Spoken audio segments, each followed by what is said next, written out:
បន្ទប់រៀនលេងមានអូនហើយស្ងាត់ទាំងសំឡេងឆ្លងឆ្លើយទុកឲ្យបងនៅម្នាក់ឯងទុកធ្លាប់មានអូនថ្ងៃនេះស្ងួនបាត់ពីកន្លែងនឹកឲ្យរឹកចំបែងក៏ឡាយត្រឹមក្តីស្រមៃ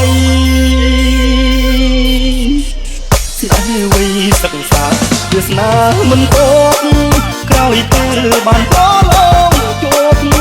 ភពប្រស្នេហ៍តែងក្រៃអូនរំម៉ែអើយពេលទៅកាត់ចិត្តទាំងអាឡ័យព្រមតាមពាក្យគេចូលស្ដីចរណៃឆ្លើយទាំងទឹកថ្មី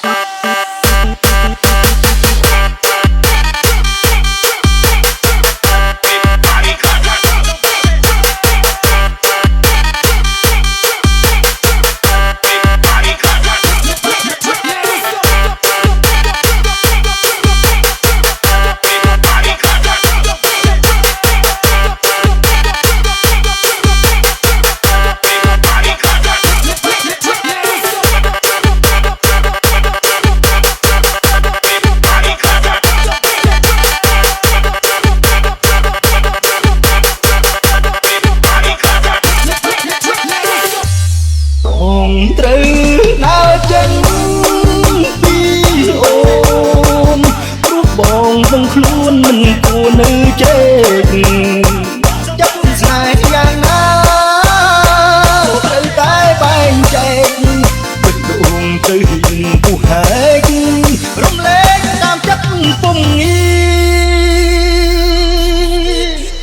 ទៅផលអកប់បានជួបបាក់លុកតែស្នេហ៍បែរត្រូវបាញ់ចប់ប្រឡប់ឲ្យគូងក្រុមគ្រីមិនហ៊ានអន់ចិត្តទុកមុខរាប់គ្នាតែសូមជូនពរពុំងាស្រឡាញ់គ្នាលួងចាំងកោងខ្នង